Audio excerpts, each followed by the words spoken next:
Hola a todos, un placer estar con ustedes de nuevo y el día de hoy les traigo el tema de presión arterial, porque realmente la mayoría de las personas tiene algunos problemas para saber los procedimientos verdaderos de cómo tomarla. Así que vamos a uno de mis segmentos favoritos, malentendidos comunes.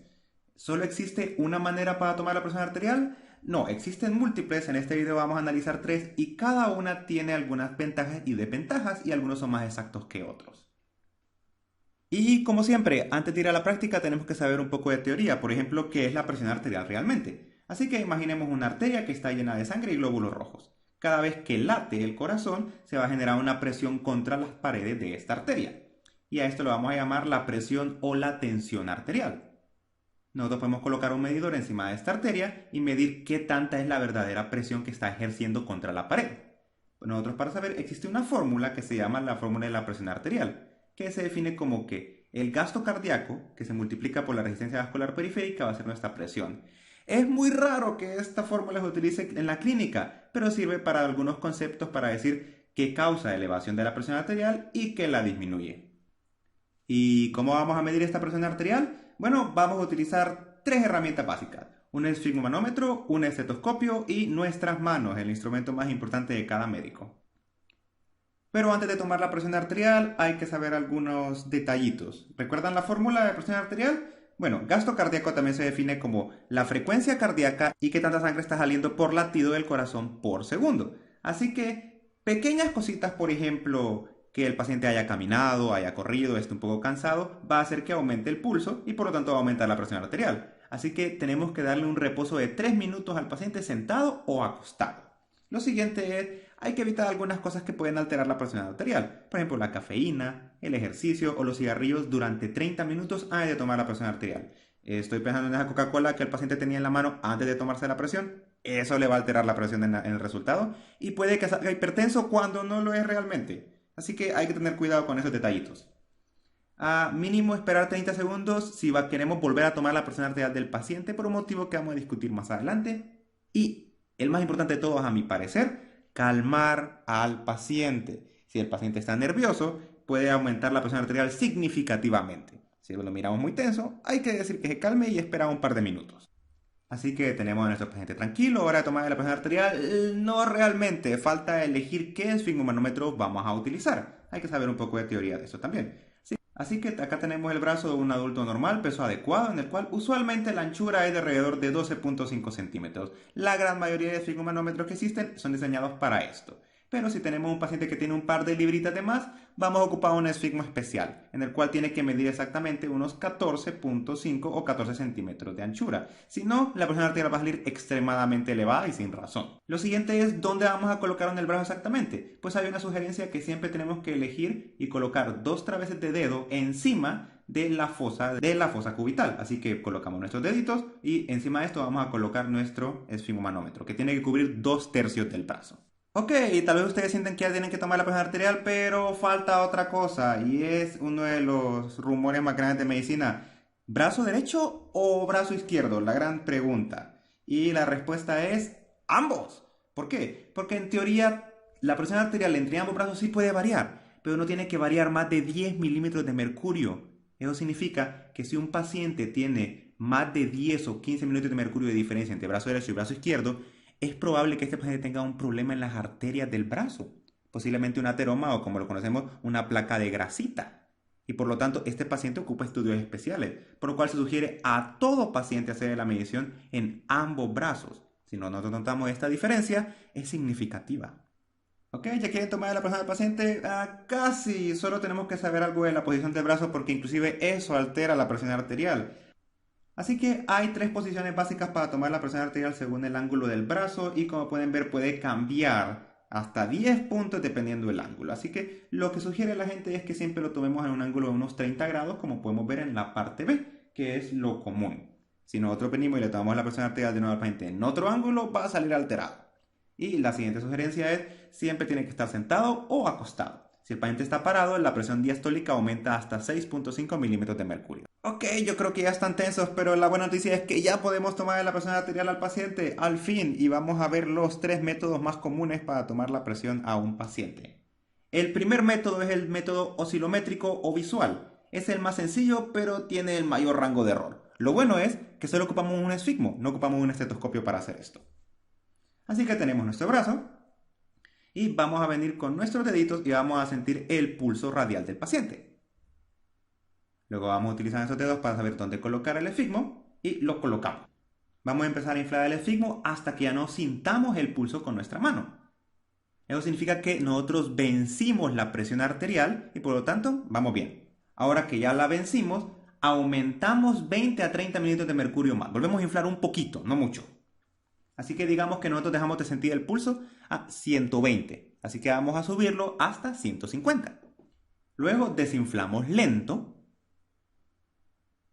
Y cuando nosotros volvamos a sentir el pulso, en ese momento esa es la presión sistólica. Si nosotros sentimos el pulso cuando de nuevo está en 120, esa es la presión sistólica.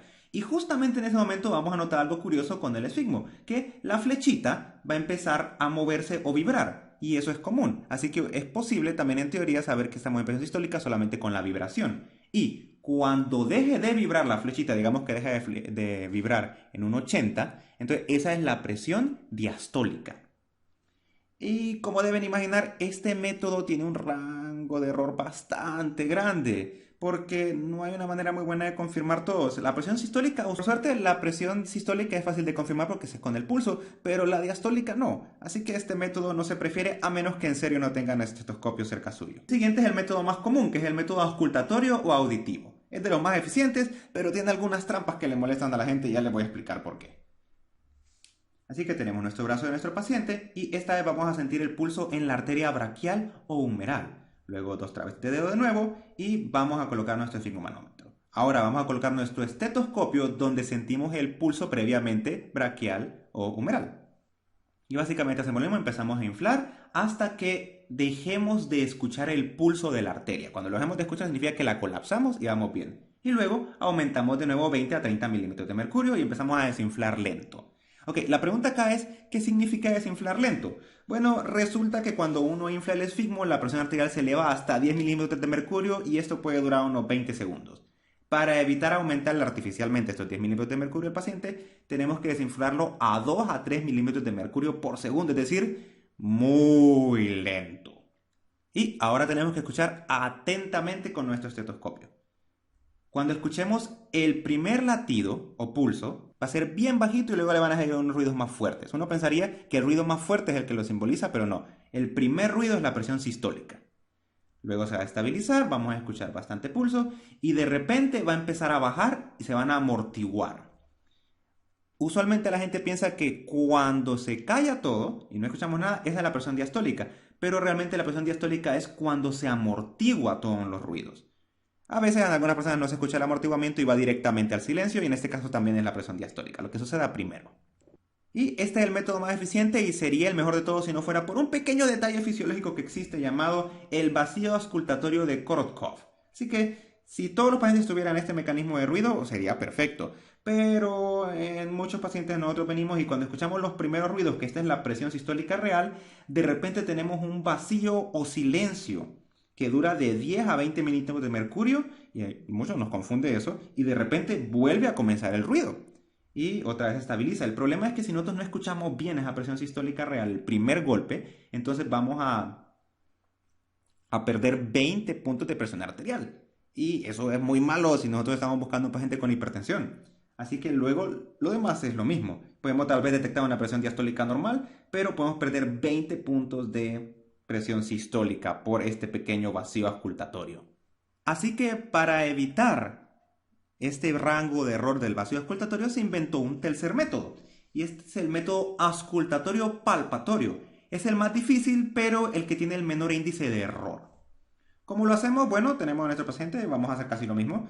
Vamos a venir, vamos a sentir la arteria braquial o humeral, vamos a colocar nuestro esfigmomanómetro y vamos a empezar a inflar de nuevo. Pero antes de inflar, vamos a colocar nuestra mano y vamos a sentir la arteria radial. ¿Les parece familiar? Ahora estamos combinando ambos métodos. Colocamos nuestro estetoscopio y empezamos a escuchar. Inflamos, ¿ok? Hasta que dejar de escuchar. Luego sumamos 20-30 milímetros de mercurio de nuevo y empezamos a desinflar lento. 2 a 3 milímetros de mercurio por segundo. Cuando escuchemos el primer ruido, tenemos que también sentir el primer latido de la arteria radial. Esa es la presión sistólica. Y esto es lo bueno. Si resulta que hay un vacío auscultatorio de Korotkov, nosotros siempre vamos a sentir el pulso, aunque no lo escuchemos, si lo sentimos, esa es la presión sistólica.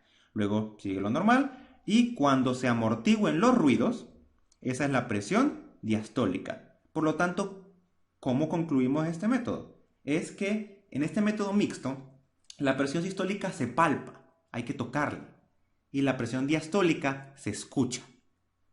¿Y por qué es el método más complicado? Quiero que se imaginen lo siguiente. Tenemos que tener una mano en el estetoscopio, una mano en la bolsita para inflar el esfigmanómetro, una mano en la arteria radial y una mano en cualquier otra cosa que se nos esté cayendo. Por lo tanto, ocupamos de 3 a 4 brazos y los seres humanos normales tenemos 2. Así que hay que aprender a ser originales para aplicar este método y tenemos que estar muy cómodos nosotros y el paciente también. Por eso es que el método es más complejo, porque uno siente que ocupa manos extra. Muchas veces le pide al paciente que le sujete el estetoscopio. Pero esa es alguna de las desventajas, pero definitivamente la presión arterial de este método es la mejor y la más confiable. Algunas pequeñas consideraciones adicionales. Tengan cuidado con esa gabacha blanca. Algunos pacientes tienen lo que se le llama el síndrome de gabacha o bata blanca, en lo que resulta que se ponen tan nerviosos al ver un médico que la presión arterial les sube hasta 40 puntos. Y muchas veces son diagnosticados como que tienen hipertensión arterial, pero cuando se toman la presión en su casa están normales. Así que solo es un pequeño comentario y es muy interesante. Y lo segundo es, también influye la hora del día, que eso también es un poco complejo. Nota que la presión arterial puede estar 10 o 20 puntos más altos a las 6 de la mañana y a las 6 de la noche, por lo cual colocar ese horario en la historia clínica puede ser de relevancia. Y si queremos diagnosticar hipertensión arterial, es mejor que nosotros le tomemos la presión al paciente siempre a la misma hora.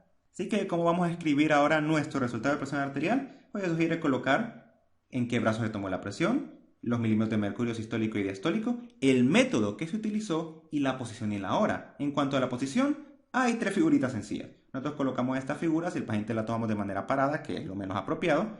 Esta sí es sentado y esta sí es acostado. Así que de esta manera vamos a poder colocar el método más exacto y entendible de cómo tomamos realmente la presión arterial del paciente. Bueno, eso fue todo. Acá les dejo la bibliografía pues si quieren leer un poco más porque hay muchos artículos muy interesantes de cómo tomar la presión arterial y los múltiples errores que existen. Y como siempre, hasta la próxima.